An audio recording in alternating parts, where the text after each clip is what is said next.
मुल्क में इंतकामी और तसादुम की सियासत की आग भड़कने वाली है। बिलाखिर फैसले सुप्रीम कोर्ट में होंगे। ये हुक्मरान जेर अताब आएंगे। इमरान खान दीवार के पीछे से भी वक्त को पढ़ लेता है।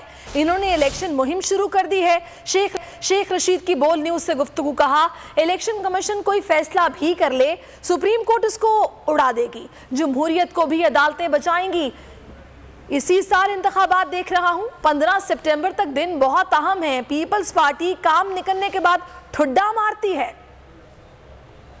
मुल्क में इंतकामी और तसादम की सियासत की आग भड़कने वाली है। बिल आखिर फैसले जो हैं वो सुप्रीम कोर्ट में होंगे और ये हुक्मरान ज़ेरे ताब आएंगे। उसका वीएन दीवार से पीछे भी वो हालात को वक्त से पहले पढ़ लेता है। इमरान खान तो इंतखाबी मुहिम पे निकल चुका है जी। ये 19-20 जलसे, मैं इसको इंतखाब का अमल समझता हूँ। अगर नीचे से इलेक्शन कमीशन कोई गलत फैसला भी करेगा तो सुप्रीम कोर्ट को सारी समझ है। सुप्रीम कोर्ट पाकिस्तान की, हाई कोर्ट पाकिस्तान की इस वक्त नहायत जिम्मेदाराना किरदार अदा कर रही है और वो मुल्क को भी बचाएगी और जमहूरियत को भी बचाएगी और लोगों का भी ख्याल रखेगी। मैं तो इसी साल इलेक्शन देख रहा हूँ जी कि 15 सितंबर तक बड़े अहम दिन है। 10-15 दिन और आगे ले जाएं, 30 सितंबर तक ले जाएं। 2 दिन से मरकज़ में कोशिश हो रही है कि इनसे ये बर्दाश्त ही नहीं हो रहा कि पंजाब में परवेज़ इलाही की हुकूमत हो और ऐसी अफवाहें उड़ाई जा रही हैं कि परवेज़ इलाही और इमरान खान में कोई मिसअंडरस्टैंडिंग है। कोई मिसअंडरस्टैंडिंग नहीं है। गाड़ी छूट चुकी है। And express train never waits the passenger,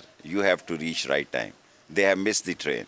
Shahbaz Sharif बेबस तरीन वज़ीर आज़म है जिसकी अपनी पार्टी में भी इज्जत नहीं जा रही है। मुझे तो बास का शक पड़ता है कि ये सारा फैसला तो लंदन में ही हुआ। एमक्यूएम को मेरी दरख्वास्त है कि वो खुदा के पास जाएं। अब पीपल्स पार्टी को एमक्यूएम समझती नहीं थी कि ये किस किस्म की पार्टी है। ये मतलब निकल जाए तो ठुड मारती है। ये उनको पता होना चाहिए था।